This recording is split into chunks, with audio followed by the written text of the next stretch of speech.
On this episode of A State of Control, we talk about how to deal with project timelines and decreased budgets. How do you make projects more efficient, optimize, and what are the keys to improving the outcome of programming projects? All that and more on A State of Control. The network for the AV industry. What are you listening to? This is AV. This is AVNation. This is AVNation.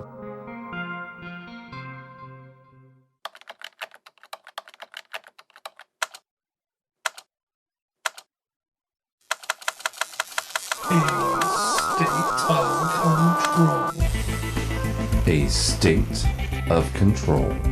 A State of Control, episode 63. Be fearless. Support for AVNation is brought to you by Extron, industry-leading technology backed by world-class support. Welcome to A State of Control, an AVNation podcast that highlights the control, programming, and automation aspects of the audiovisual industry. My name is Steve Greenblatt. Thanks for joining us today. So we have an informative show planned for you today with, I think, a lot of practical details. And we're going to be talking about how programmers and control professionals respond to the pressures of projects. So with me to discuss this are a group of friends, and I can truly consider them friends that I've known for quite some time. And first and foremost, I'll start off with the one and only. He is Rich Fergosa from Fergosa Design, my partner at A State of Control. How are you, Rich?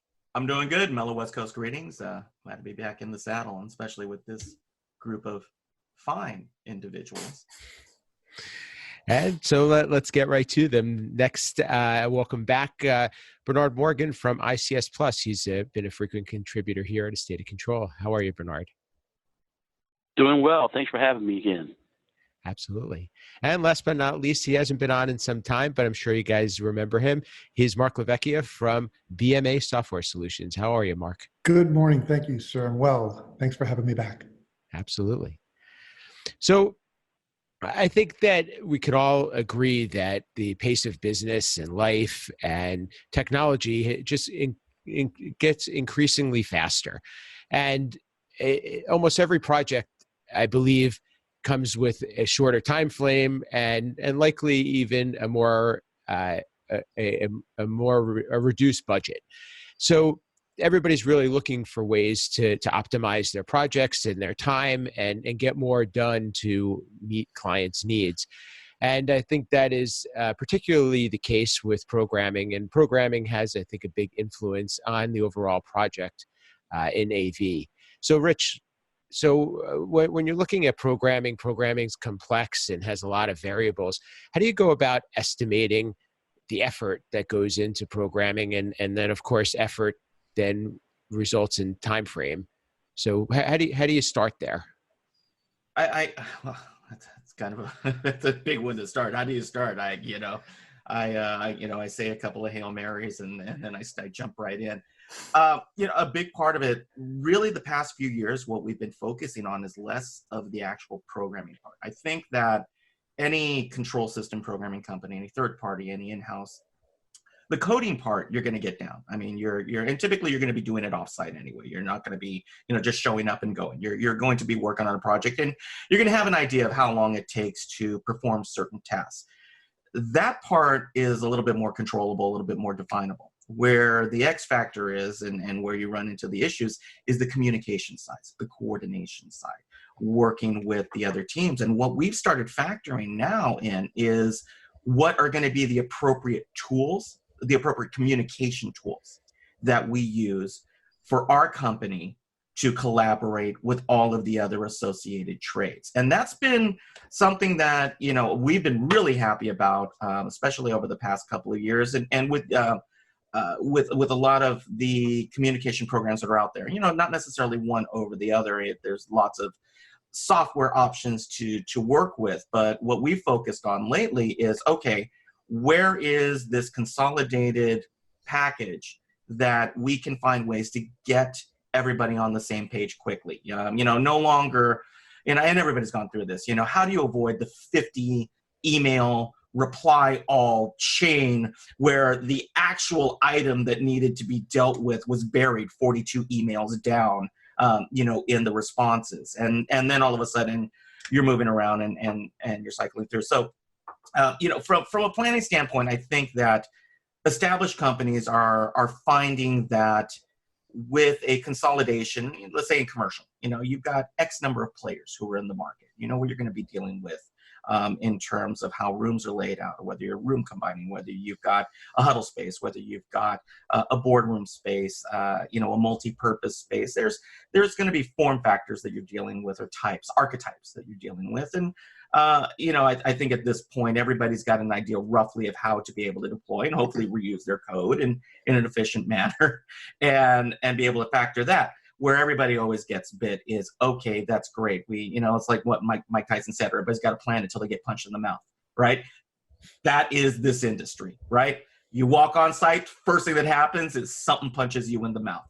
That's where the mark of the companies come into play. And for us, it's been communication standards that we've been focusing on as of late. So Bernard, following up on what Rich said, from your perspective, being somebody who has to kind of ride both sides of the fence, the technical side and the project side, as Rich does, and would you feel that more of the challenges are on the project management side, the communication side, as Rich did, or do you feel like the technical side is really where the focus needs to be to create more efficiencies? Well, I think if you asked this question 10 years ago, I think you would say 90 or 80% of it would be on the technical side, right? And I think if you ask that question today, I think the number is now, yeah, there's still a technical component, but now the project management and the coordination and what we don't know what's going to happen has increased quite a bit, because it seems like the time, I call it the Amazon syndrome, that, here comes an order, it needs to be done in 2 days, right? Because you can get an Amazon delivery Prime in 2 days.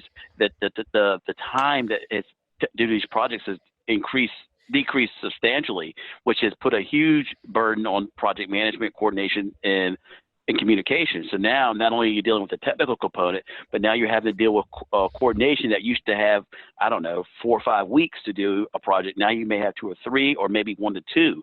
And now to line everything up, to be coordinated, prepped, make sure that everyone is ready to go when we go on site, that level of coordination has now taken off, because now the time frame has decreased on a project substantially. So Mark, I know you and I have talked about this a bit, and in your role, you kind of play the part of making sure that your team is in the right place at the right time and has all the information, but a lot less focus on the project side. A lot less focus on the technical side, excuse me, Yeah. but more on the project side. As Bernard said, everybody's looking for stuff faster. How do you really respond to that? I think that depending on what your company does, you're going to get a couple of different answers on that. We're a programming company, and I've said this a million times to everybody that I'm looking at right now, which is programmers are different than pretty much anybody else in our business because they need 2 things very, very badly. They need their head, their brain, right, and they need their hands. And if you wipe out either one of those, it kind of makes it hard for them to do their jobs. And we've seen, after years at Crestron, I've seen programmers, huddle under a desk in a fetal position because they've been overworked. They've been given projects that they probably shouldn't have been doing over their head, that type of thing. So what's the point of that? The point is we start with, can we do it in a time frame that makes sense? Somebody comes to us and says, we have this project, we need it done real quickly, we're going in next week, what can we do? Oh, we evaluate projects. We do it from threefold position, okay? We call it internally, we call it the TMC principle, right? And the T is for time, right? We need time to get this done properly. When you are in a project that's being rushed, you're already behind the 8 ball. I don't care who you are. When you're rushed, you're asking for trouble. So the T is the time. M is margin. We just need to make money because, not for nothing, but we're not a bank. And third, the C is for competency. And the competency means who am I working with on this project? And are they going to do a competent, clean install? Because the best program in the world, no matter how well it's written and tested, will not work on a crappy installation. Okay? So we need those three things. And if the project fits those three criteria, then we, from our position, say yes. But if they don't, we say no, which is not the answer I think a lot of people want to hear. But in the end, I'm going to win and lose your business a couple of ways. I'm going to lose it two ways. I'm going to tell you, yes, I can do it when I know that I can't do it well, and I try to squeeze it in. Or I could tell you, no, I can't do it because your schedule isn't working, the components aren't right, everything's a mess. We're going to take a pass on this. Of those two options, I can recover from one of them. If I take a job that I know is going to fail and I take it for the sake of anything, I need the cash flow or whatever it is, and we screw it up, we're done. So we err on the side of caution. If the project doesn't make sense from those three components, then how fast you need it is irrelevant to us because we're just not going to do it. I know that's not the answer. But we're trying to think of efficiency of code and stuff. But for us, I need my programmers. I live and die without my programmers. If I break one, you don't just get another one. They're just not, they don't grow on trees. They're the hardest person to find in our business, as far as I'm concerned. And I think the thing to add on to that, I was going to add on to that. I think the interesting thing is when we take on a project, what Mark said is that here's the initial project, here's the initial Gantt chart, here's the initial milestones. And from that point there, okay, we're good. It's now when everything starts shifting and moving, that's when the project management piece kicks up considerably. Well, and to go back to what Rich was saying earlier is, at this point, your friend, if you're bringing a job in, okay, and now everything's going and now things are starting to go sideways, this is where communication is the key. And it's really important that you have somebody that's the tip of that spear that's deriving that information. Like Richie said, I can't tell you how many times I get on an email trail that's completely and totally irrelevant to the project itself. It's just that somebody saw it and it was relevant there, so they responded to everybody. There's got to be that communication of this is where we are, this is what's going on ahead of time before we get to the site and find out. That's not the time to find out that information. I'd add one thing too, and Bernard kind of brought it up lightly, was 10 years ago from the technical side, we had a lot more direct connections to the devices. And we sometimes don't necessarily reference the fact that the way we control things has radically changed in even the last 5 years, and all four of us at one point or another, I think even Mark could talk about saying that they had to sit there and solder a DB9 connector, or I personally had to sit there and solder a VGA connector, all 25 pins, and, terminating, mini RGB cables. I mean, there was just, it was the Wild West. And I do not look at it nostalgically anymore. I think about it and go, what a mess were we dealing with? Analog required a completely different level of technical acumen. You needed to have the technical side, the programming side, the engineering side, the physics side, and even the manual dexterity. I mean, there was a whole lot of other things that you had to deal with in a project that required the person that was there, the programmer was there to hopefully be the smartest guy in the room, because they were the one who was going to be pulling everything together. Now, pretty much across every project, you have to be really, really good at collaboration, because now you're dealing with transmission systems that you're not in control of. Now you're dealing with the fact that you may have everything you need in your program written correctly, but if the multicast isn't built correctly across the networks and they're not traversing correctly, if your endpoints aren't on the same IP range that they need to be, all of these things that 10 years ago, you'd go, wow, this would be great if we could just literally plug in one wire and be done. We've talked about it, about convergence and all of these things, but we are seeing it now, and it's caused a very significant shift in each company's outlook, at least I believe, in terms of saying, you now more than ever Don't necessarily have to be the smartest guy in the room. It still helps. But you got to be the one that's able to gel with everybody and be able to quickly pivot and be a lot more diplomatic. I mean, in the old days, I know the programmers, we were, sometimes referred to as the prima donnas. You're like the closer in baseball, right? You're here to get things done, the cooler. Now it's, you got to play with all the other kids in the sandbox and do it well, because if you don't, go ahead, Bernard. And that's where this whole project management communication piece is now an exponential factor than what it was 10 years ago, because now half the time on these systems, that's not inside of everything used to be in a closed ecosystem, right? And now the coordination and the communication now could be someone that's not even part of the company. It could be, hey, you got to get on this guy's enterprise network. That's another division of another division, and all that coordination to get this gentleman on the phone, to bring this database up. The amount of coordination that has to happen on projects now is so much more because of the fact that it's no longer on, and as Uncle Richie says, an analog system.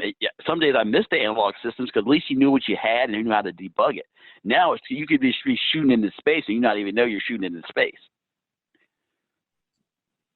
So a couple things that I picked up on, and Rich, maybe you can kind of go a little bit into this further, is that although the analog had its own set of technical challenges and very and required certain talented people to do it, that may have gone away and been made easier. So are we saying now that the systems require a different skill set of people, or are we saying that maybe we've taken some of these talented people out of the mix that no longer are contributing to the overall success of the project? I think that troubleshooting is troubleshooting. I think that any successful programming company will make their bones on their ability to troubleshoot. Again, we build the systems in a best case scenario, always. We then get to the site and then we adapt and we figure out what's going on to be able to actually deploy. And in the analog days, it came down to knowing the physics of an analog signal, knowing, how RFI happened, how grounding issues happened, how you dealt with all of these, what happened when you finished and you got everything connected and all of a sudden you see a 60 cycle hum going through the display. That was a real thing. 15 years ago, that was, the heartache was real on that. Now it's a matter, it's not a replacement, it's a refinement. Now you have to be able to deal with it, at least on a cursory level, understand how a packet gets from point A to point B. You don't necessarily have to know every intrinsic part of it, but you got to have at least a basic understanding of at least being able to communicate to say, hey, we're having an issue. We believe it's XYZ.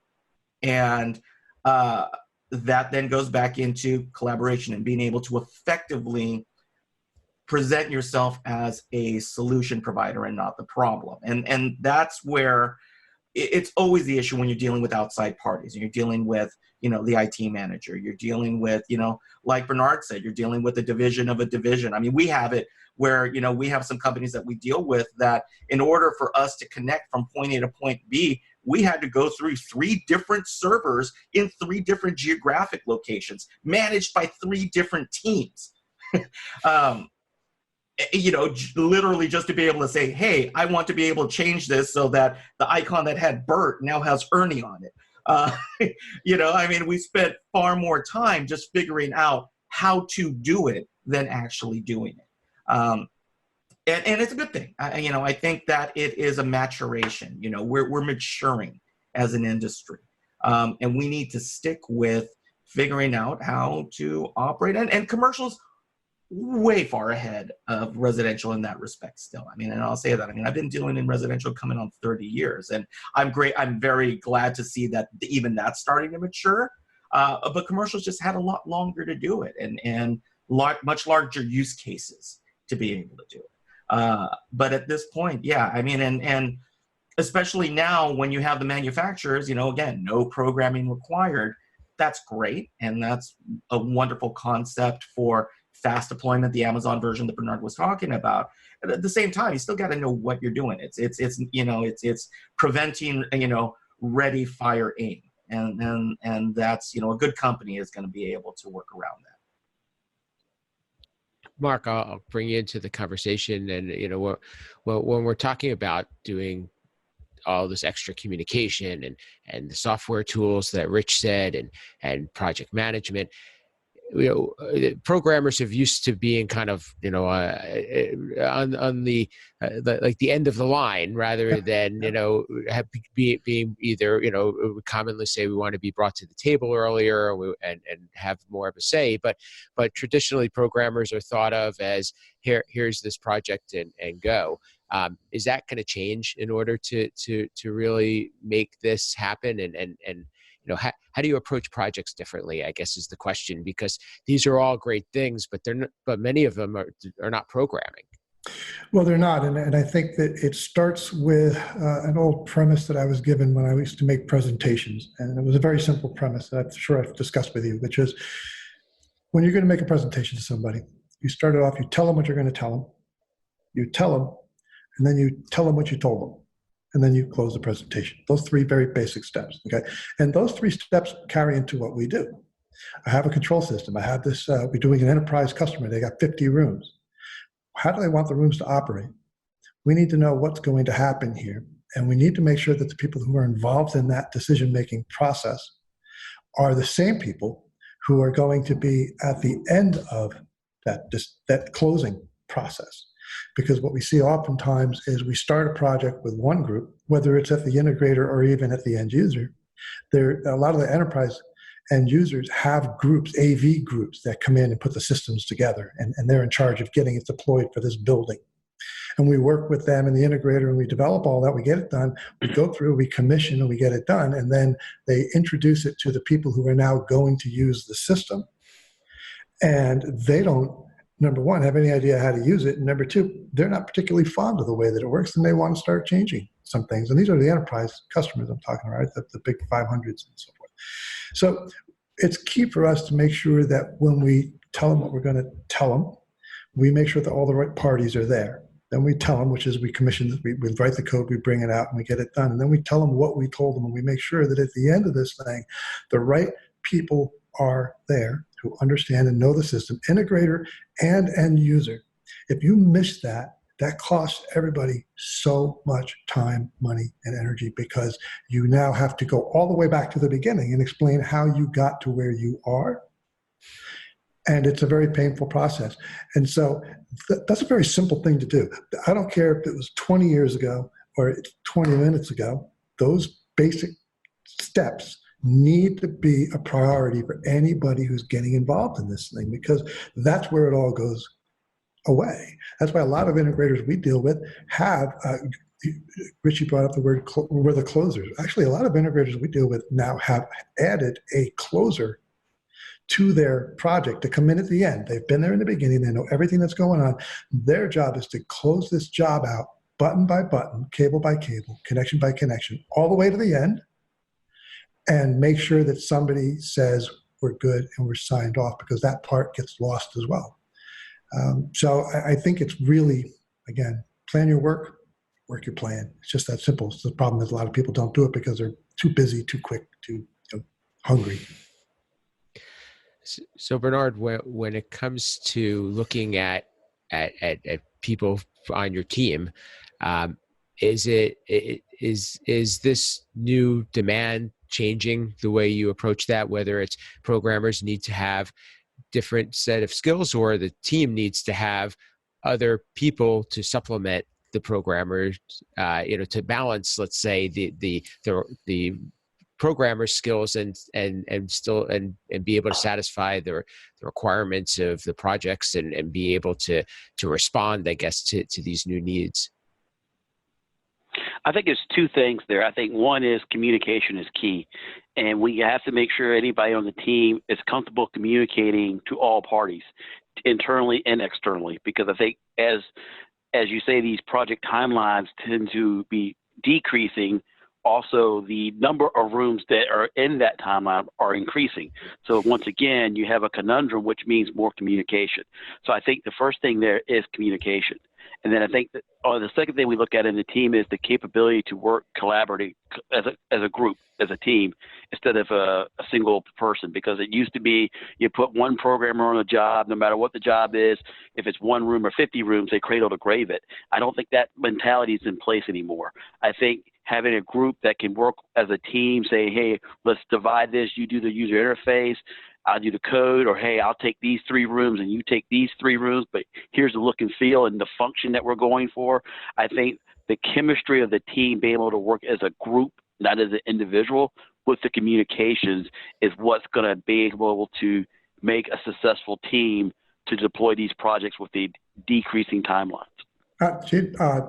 Steve, let me add one little addition to that, which is one of the ways we've been able to be more efficient is because of the way the processors are built now. I can have somebody that's doing video and I can have somebody that's doing the audio portion, and we just put those on different slots, right?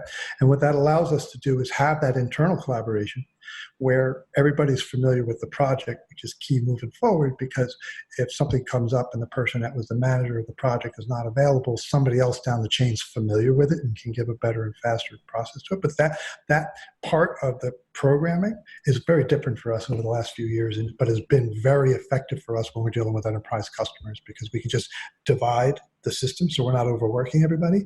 They communicate, they work together, and then we bring it in and push it out. It has a higher success rate. I would agree with that, and I think that that's more along the lines of how software is developed in other applications. Is that it's divided up into components, and everybody then comes together to build the final product. So, Rich, if we're looking at the overall outcome of a project and what the programming aspect means. Is programming becoming more influential over what how a project goes, and obviously I know it depends on the project, but to be able to create these efficiencies, and are programmers getting a more of a voice, and is there is there more impact on that outcome to be able to make quicker timelines and bring down costs? No. No. I have pretty much a running theme with I kind of bridge the gap between residential and commercial, and honestly, the conversation that I always have when I'm dealing with the principals of a company, if it's maybe a new relationship, is that honestly, my role is to get to a point where you guys take me for granted, and that the only time that we're wind up having a conversation is when you think that I may have not done something correctly.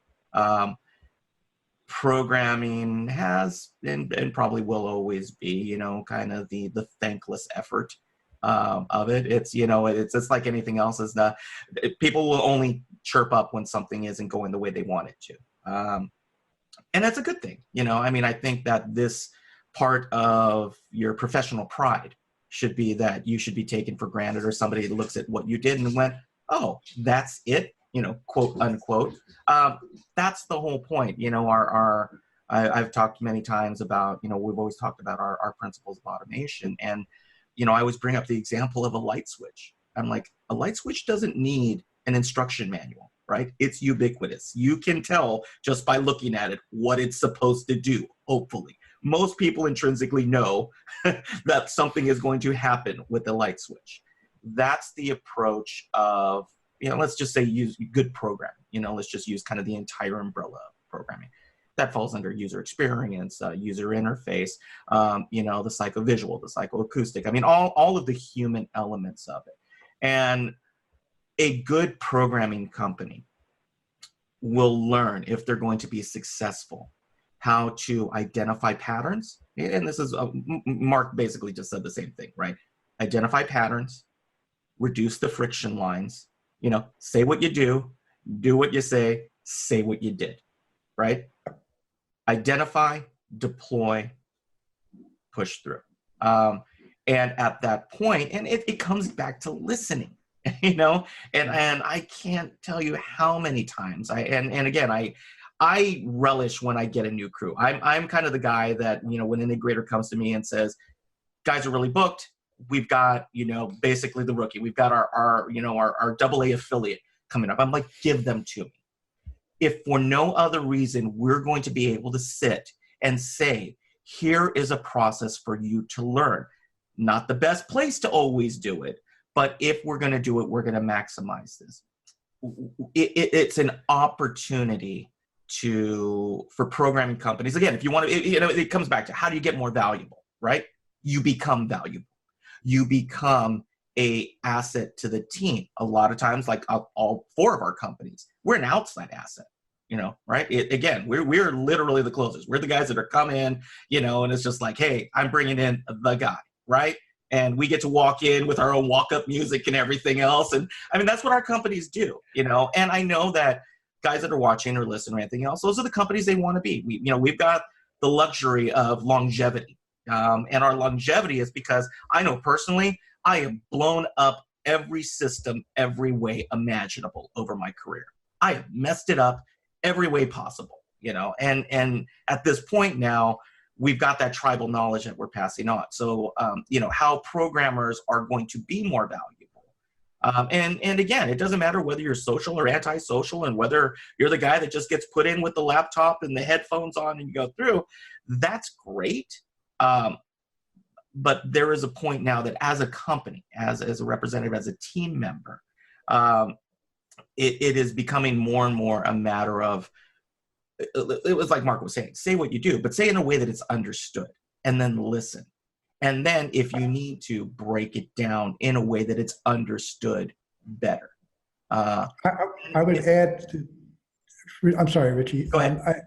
I would, one of the things I would add to this is, if we're doing that from a perspective of, look, if this is what you want to do, here's a way we could do a podcast on this one day, right? Young programming firms, what can we help to pass along? And one of those things is to be fearless. And what I mean by that is, a lot of times we call them the single shingles, right? It's a programmer in our business that's just a person by themselves.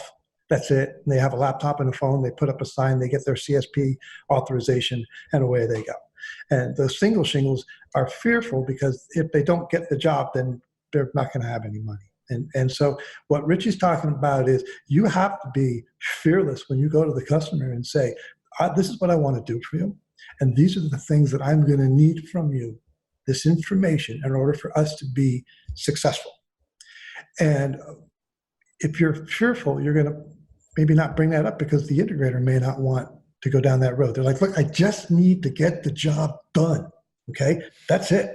I don't give a crap about your process. I don't give a crap about anything. I got 8 people yelling at me, and if I don't have this room turned over by tomorrow, then we're going to liquidation damages. At that point, you need to be fearful and run away, because that's not anybody who's putting you in a position to be able to be successful. But you've got to be fearless, and you've got to go in and pose the questions to get the answers so everybody understands what your role is right now, to add that value to what you do, but to make sure that you're doing what you want to do as opposed to what you think you have to do so you can get a check this week and pay your bills. But I think one thing we have to keep in mind as programmers is a yin and yang here, because everybody keeps on saying technology's giving us new tools to make things be easier.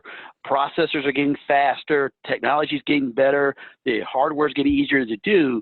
But I think there's a yin and yang that we have to take away from this as programmers as well, that there's a as processes and technology gets easier, the expectation continues to rise. So it keeps on leveling itself out. So we always need to make sure that we always know that there's value there, because even though this technology is getting better, the expectations continue to increase as well. And I think that's some way, sometimes with the project management piece, we need to be cognizant of that. Well, I agree. And honestly, it comes back to your fee structure. I mean, you see these memes all over the time, but one that did kind of stick with me the other day was, you know, if you fix something in 10 minutes, you didn't pay me for the 10 minutes that it took me to fix it. You paid me for 20 years of experience to be able to get to that point. And sticking along with what Mark said, which is in being fearless, which I absolutely agree with, is being confident in your abilities, that's why you were called there in the first place. Okay, but I want to disagree with something you said earlier for myself. This is just a business thing.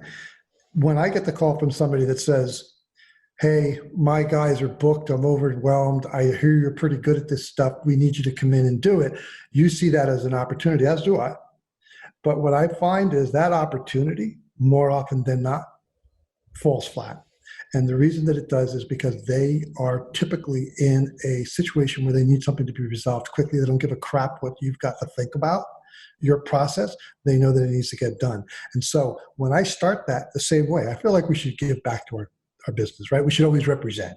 We always want to make sure that people have that good experience, whether you're the user or the integrator or whomever.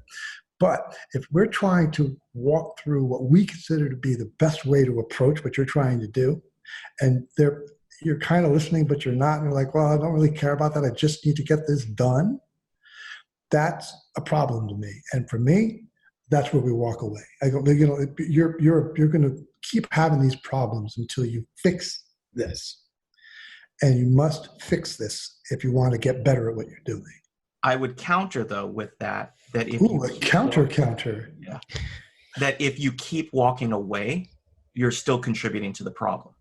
Now, as a business owner, you have to take a look at your margin and everything else in terms of service to the industry. And again, for me, it's about service. I mean, it's everything that I've built my company about is the fact that, yeah, I will take, I tell integrators I work with them, I'm like, find me your ugliest child. I will raise it as my own. It won't be pretty, but this is what we're going to do because and now we're a small company. We have the ability to pick and choose. I interview who I work with as much as they interview me because it comes down to the relationship. And I think what you're talking about, Mark, is that there has to be a mutual respect between companies. Now, if you're dealing with somebody who doesn't respect your professionalism and your expertise and just sees you as a cog, absolutely, that's a bad call. That's a company that's not going to be in business for long. That's the company I'm talking about. And when they come to me and they're like, you know what, I just don't have time for this right now. I go to the website and I go, here's some single shingles for you. This is who you need. And then they'll call back inevitably months later. That was terrible. Well, okay, now you see what we were talking about. You needed the process and you didn't have it. You just needed to throw a body at the problem, and that's what you did. And that's what you got. So now, can we talk? Because my rate just went up now that we've had this lesson, and I have to go over it again. So nobody like the rate going up joke? Okay. Well, as you can see, we all have plenty to talk about, and that's why we're all good friends. But unfortunately, I'm going to have to bring this one to a close, and I'm sure we'll be able to continue this again in the future. As we say with many of our episodes, the conversation never seems to end, and that's a good thing. So I would like to thank you guys for being part of this, and I knew it was going to be a great show. First, I'll start with Bernard Morgan from ICS Plus. How can people get in touch with you and learn more about your company? Basically, the website at icsplusonline.com. Wonderful. Mark Lavecchia from BMA Software Solutions. How can people get in touch with you? Follow your social postings and learn more about BMA. Yeah, ask around what I tell people. We're not a marketing company. You can go to BMASoftwareSolutions.com and find a phone number, but ask around. Our work is all referral and word of mouth. So that's where we're hiding in the bushes somewhere. And last but not least, Uncle Richie, how can people get in touch with you and learn more about Fregosa Design? Well, you can find us on our website, fregosadesign.com. Probably the best place is on the interwebs, on Twitter, etc. Most importantly, I will always say, the best place to find me is here on AVNation.tv. We have our shows here, State of Control. We also have Resi Week and AV Week. The best place that you could support me is by supporting us.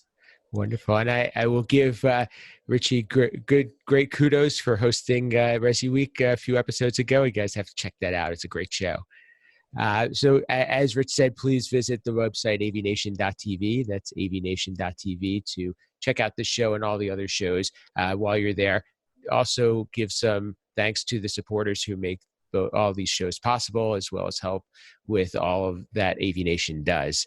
If you do like what you hear, please reach out to us. We'd like to hear from you. We'd love to receive some reviews, but also get some feedback. I know that there's more people that are saying that they're listening, but we'd like to hear from them and like to know more about what the industry would like us to talk about. And we'll make sure that we bring that into future shows. So for me, you could reach me at Steve Greenblatt at Steve Greenblatt, very simply on social media platforms, and my company Control Concepts at controlconcepts.net. But that'll be it for today for A State of Control. Thank you for joining us.